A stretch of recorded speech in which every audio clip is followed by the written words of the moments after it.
Have you ever dreamed about playing as a conquistador country in EU5 in Iron Man mode and being able to automatically conquer every single province you occupy? No? Well, anyways, here's the video about it. Enjoy the chaos.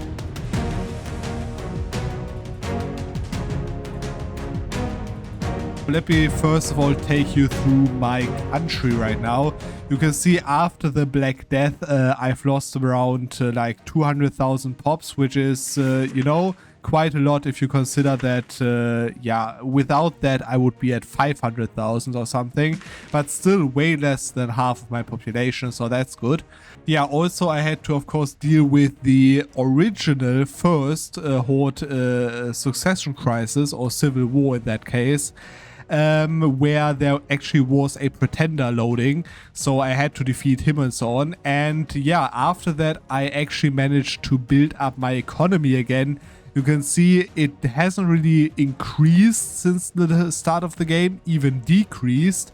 But if you have a look on all the other nations, such as Golden Horde 18 only, Chagatai 10, but that's of course because, they're in a civil war right now, and the Timurids are there. And you're going to notice in a second why I can't really play as any of those bigger hordes, and also not as the Timurids. Now, the interesting thing is that I'm basically soft-locked in this Horde civil war, which, it is annoying to some point because I get less crown power, estate satisfaction, and 10% less discipline. All very annoying. The thing is, I can't really make him a ruler.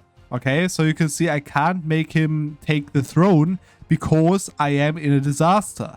And this disaster only ends when I'm either no longer a step horde or if I have a ruler, which I can't get because I have a regent, okay?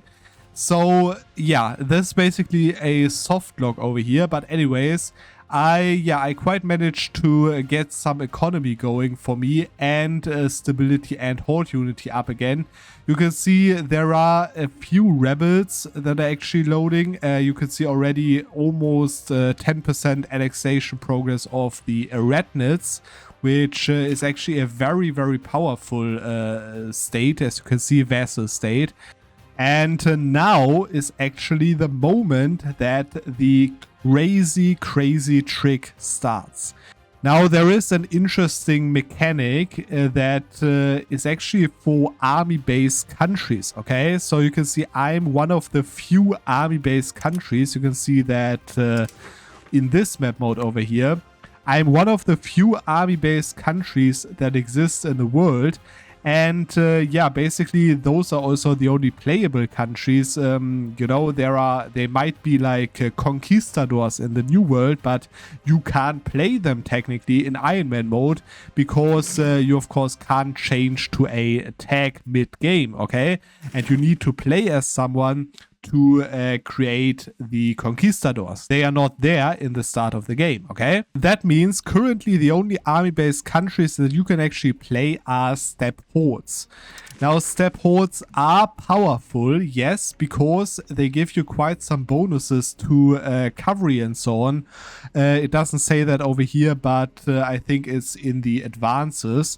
Now you can see there is like amount looted, war score costs, you can do marriages, you can downgrade to rural settlements for 75% reduced cost, and you have war with no casus belli cost, negative 50%, which is great because that literally means that I could, right now declare for less than 10 stability. It also has a big disadvantage, and that is that you always lose 50 horde unity upon ruler death. Now, one good thing is, while you are in the Horde Civil War, you not only get plus 50, so basically not making that relevant anymore on ruler death, but also plus 0.05 monthly horde unity, which is a very important thing because it gives 10% discipline, as well as of course a little bit less rebels and a little bit more great power score. And the interesting thing is that being constantly that high in Horde Unity almost actually is worth it to be in a constant civil war disaster. But anyways, now comes the interesting part. Being a step horde has nothing to do with the reforms that you have, okay? So I'm a step horde no matter if I have this Legacy of Genghis Khan reform or not. Now, it is a pretty good reform, okay? It gives me way less reduced cost of code and cavalry maintenance, which is very good, honestly. But I want to get rid of this reform to get another major reform. Now, to get rid of that, you can see I need to be an army-based country and I need to be primary culture Mongolian. What this doesn't say over here is that if I had a ruler, which I don't, I'm in a regency, that's why it doesn't show up over here, where actually if you have a ruler of the Borgian dynasty, which technically I have a regent, right? But it's not a ruler, it's a regent. But if I had a ruler of the Borgian dynasty, then I could also not get rid of this reform over here, okay? So if you have a look on the dynasty map mode, then you're going to notice there is this horde over here that doesn't have one right now, but they start with a Borgian dynasty guy. Same also for the horde that starts over here that actually split up right now into very small hordes. You can see the Timurids have a Borgian guy, Timur himself. The Chagatai horde starts with one, they don't have one right now. And same also goes for the Golden horde, they also start with a Borgian dynasty guy. That means that if I want to lose the tier 1 reform that they all have, which is, as you can see, Legacy of Genghis Khan, if I want to lose that, starting as one of those guys, I need to lose a civil war, which is obviously going to take around 5 to 10 years, you know, to lose that and then to build up again. That's why I decided to play as these guys, because they don't start with a Borgian dynasty guy. Which means that to get rid of this reform over here, all I need to do right now is to no longer have primary culture Mongolian. And I'm already planning to move my capital over there to Hungary long term. If you have a look on the resources that are there, this is just crazy, like dyes, saffron, gold, iron. Therefore, I'm already going to switch to the Carpathian culture that you can see is basically majority Slovak culture over there, and is also my biggest culture in my lands right now. So I'm going to do that, add to accepted culture and change to primary culture, which is going to cost me an insane 50 stability and 50 horde unity. So there we go. By the way, I keep getting these events over here, which is actually perfect because they are actually part of the disaster over here, trade collapse. But what they do is basically you can just spend a little money for 7 stability. That's actually perfect to be in this disaster for these events alone, right? So yeah, there we go. More stability. That means that I can actually get rid of this reform already, because then the passive growth will be faster again. So there we go. Let's get rid of the Legacy of Genghis Khan. It served us well. Let's see how much money we lose after that. Yeah, you can see the cost of court increased significantly, and also the army maintenance a little, but we're still fine. We are still saving up money, and now we have a slot free. You're going to see in a second for what. Okay, finally I've got more than 50 stability. It took me quite some time to get there. I got also negative events later. Now that I've got 53 stability, I can finally do the rest of the trick that actually makes me totally overpowered. Now, I didn't just conquer that because I wanted an economic base for the rest of the game, basically, but also because I wanted Catholic provinces. And that means that I can now switch to Catholicism for 50 stability, which you can see is already, like, with just these lands, 28% of my country. Let me just do that real quick. There we go. Change religion to Catholic. Very interesting part is that now that I'm Catholic, there is a very special reform available now, and that is the Conquistador expedition. Now, the interesting part about this reform is that normally you would only get that if you like form a conquistador country, right? And then this conquistador country will be an army-based country, such as I am, right? You can see army-based, country. And of course, they are Catholic because you only can create conquistadors as Catholic Iberians, okay? Now, the interesting part is that this doesn't restrict you to this one technique of getting the conquistadors. If you somehow are an army-based country, as I am, and then become Catholic, then you also have both of the requirements, which is being Catholic and being an army-based country, to actually manually take this reform. And it is, of course, a major reform. It's also a locked reform, so I can't get rid of that that easy, only with changing my religion, basically. But that's also the reason why I needed to get rid of the other major reform that I had, which is not showing anymore, the Genghis Khan one, right? Because I can only have one major reform at a time. And now you can also see why this is so crazy broken. You can see what this does is, it means that you auto-conquer religious enemies, okay?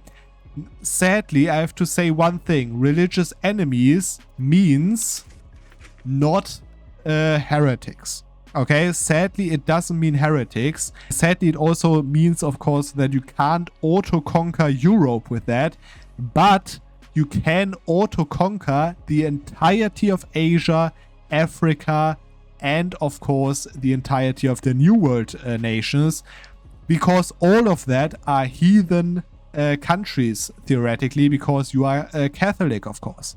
And on top of that, it abolishes the parliament, which is kind of annoying, but I already got all of my law changes done, so it's not that bad, honestly. And on top of that, it blocks you from making peace deals, which basically means that you have to simply conquer everything and finish the war by just full annexing the nations, okay? That also means that you should never ever get into a war with a European nation or a heretic nation for that matter. Because, that basically means you can't peace out of that war. The only valid option would be if you have a war goal and you don't contest the war goal, and then it will automatically peace you out in a white peace.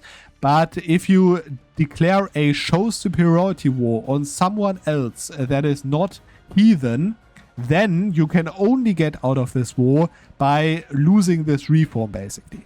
But of course, that's not the plan. I already conquered what I wanted from Europe, which is my economic base. And now I'm going to choose this government reform, which, by the way, is active immediately. I'm not sure why I lost crown power there, but whatever. It is already active immediately. And that means that now, if I declare a no CB war, for example, of, less than 10 stability on this guy, I can simply auto-conquer this entire nation by just occupying the province capitals or the locations one by one, basically. And you can see they have no fortifications. I basically destroyed them in the last war. And therefore, I could just declare war on them and rush and totally conquer them within a few months probably, and then I'm done with them, and then I can go on and on and on. And you can already see I'm called the Conquistadors of Jala now, which is kind of funny. And just for a comparison, you might notice that the Timurids over here, they are doing the exact same thing, okay? So they also have auto conquest, for all of their wars, such as I do, even for like the same religion guys. So theoretically you might say Timurids are better, but there is a big but. The Timurids are actually only working that way as long as Timur himself actually lives. When he dies, they get an event that removes all of the like situation over here, Rise of Timur, and all of the modifiers to auto-conquer. Of course, you might be able to conquer all of Asia and probably all of Europe if you want to before that, but first of all, it would be very, very tedious to do so in such a small amount of time. You can see if he dies with 40, you know you can't do that anymore. On top of that, you can also see on the antagonism map mode that the Timurids are actually getting antagonism for the things that they are going to do right there. And I'm not. Okay, I'm not getting any antagonism for that. I'm just conquering. Maybe let me just demonstrate that real quick with the Ayyubids over here. So let's just declare the war. No CB, of course. Show superiority. There we go. And yeah, just move over to show you what I mean. They have no fortifications, so no problems whatsoever. So this is a province capital. You're going to notice that all of the locations in the province are now going to change ownership, as you can see. And yeah, it apparently just was this one. The only annoying part is every time you do that, you get this event over here, which doesn't matter what you click because you are no subject. You can't become a colonial nation. Let's just go to their capital and show you what I mean by that. And now I siege down the province capital, and therefore you can see I got all of them at once. And yeah, let me just finish that real quick. And by the way, this also works for your subjects. So let's have a look over there. My subjects are sieging this down right now.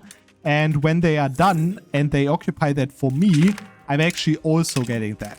Okay, so that works out perfectly fine. And now you can see I literally just conquered the entire Ayyubids. And now you can already see I'm out of this war, of course, because the one that I fought the war against no longer exists, of course. Therefore, I just conquered these lands for me without any problems. And you can see on the antagonism side, you're going to notice that the only thing that actually gives me antagonism about this entire thing is the declared war without casus belli. Everything else are just basic modifiers like different religion group, for example, foreign culture group and so on. So I gained no antagonism whatsoever from conquering these lands automatically. And yeah, this is basically the entire trick to become a proper conquistador country, which in my opinion is pretty powerful and pretty insane.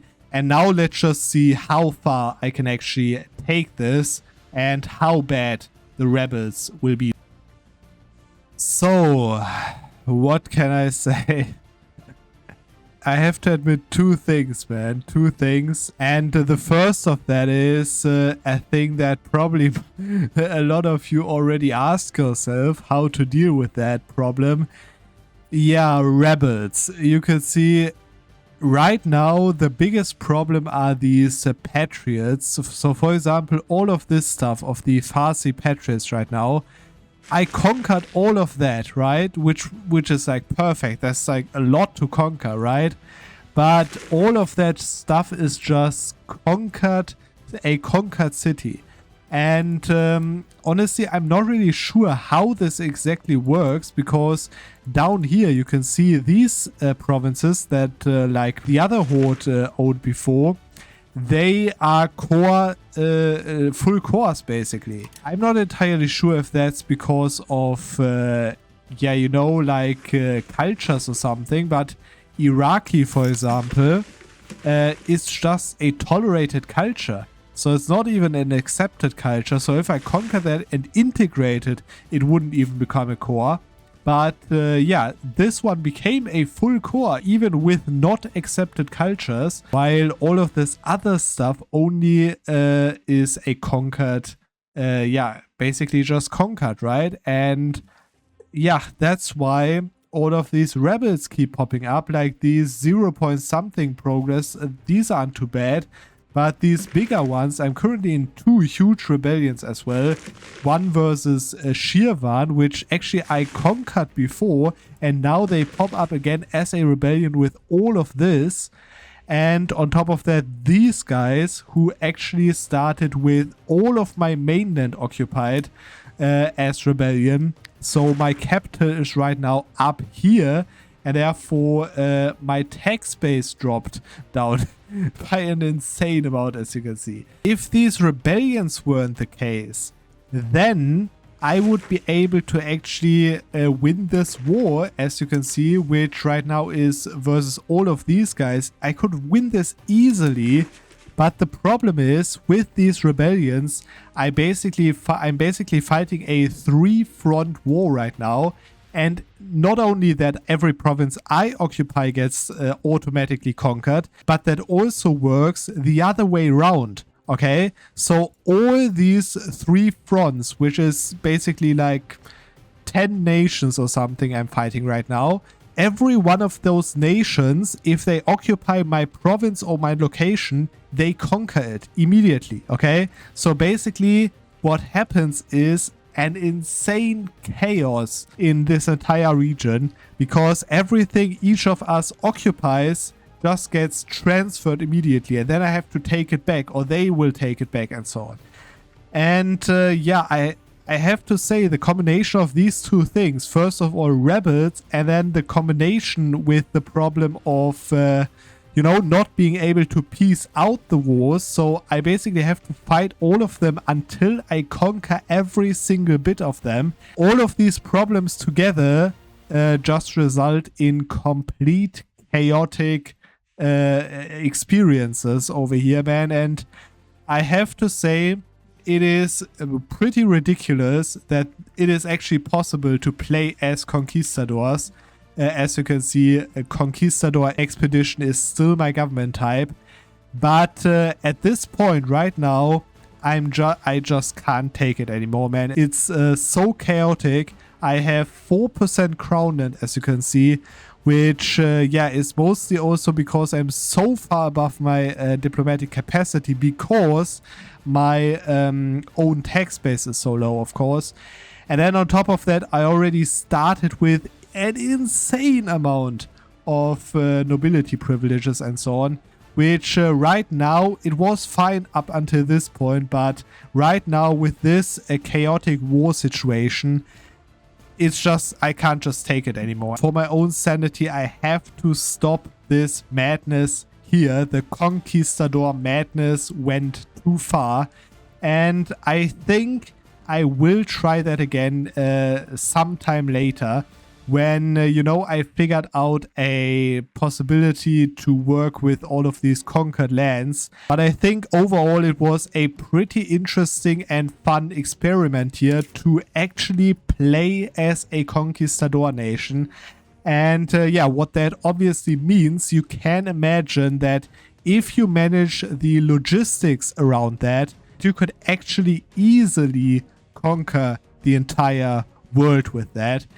And yeah, I have to get back to this, man. But yeah, in the meantime, try it out yourself. Tell me in the comments if you found a way to actually deal with these conquered provinces problems and the rebellion problems, of course. But anyways, this is it for this week. I hope you enjoyed the video, and we are going to see, as always, on another Monday.